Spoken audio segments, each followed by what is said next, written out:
Maayong adlaw. So lunchtime naman ron og diri mi naka-decide nga maniud to sa Kenny Rogers. So taon-taon na po ni siya diri sa Tagbilaran pero wala pa gyud mi nakatry og kaon diri. So permira ni namo siya nga labay-labayan kay sa ICM raman pud mi maniud to if naami tuyo sa ICM. So sukad atong naibalita nga nay ni Buto diri dapit sa ICM murag nakainomdom mi nga ay naami de restaurant diri dapit no.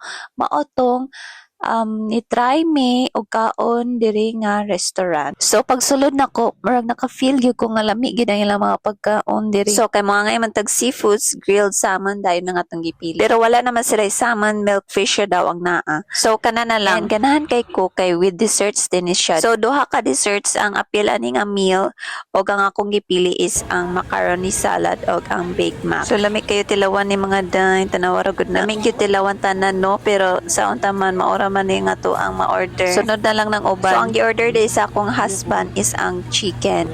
So with desserts na po ni siya. Ang iyang gipili is ang cheese corn. Ay, ako dahil gihapon ang gipili. So cheese corn, akong gipili og muffins. Dili man siya mapili og dessert. So ako na lang nipili mo to. Tapos sila yung mga ingani nga sauce. Kaning usam siya curry og lasa. Nya kaning murag tuyo or unsa ni siya.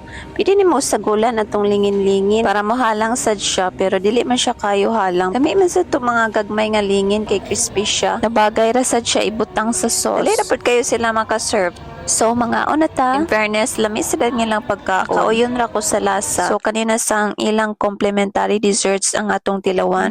Ganahan ko silang chicken macaroni salad. Okay ra sad siya, mura ra pod siya kanang ginama sa atong balay. Ganahan sad ko sa ilang baked mac dili ordinary nga macaroni ang ilang gigamit. Lami sad siya, lahi ra siya sa uban nga baked mac. Okay ra sad ang ilang cheese corn, mura ra pod siya og baked mac og timpla. Mao ra nga sauce ang gigamit. Okay ra sad ang ilang muffins, nahurot sad nako maskin dili ko pag muffins or cupcakes. So dako sad kayo ang ilang baso sa iced tea dili pareha sa uban nga gagmay. So kanina meal mga 600 ang among nabayran og nabusog na mi. So hapit ta sad ninyo Kenny Rogers guys. May gani wala siya maapil og pagbuto.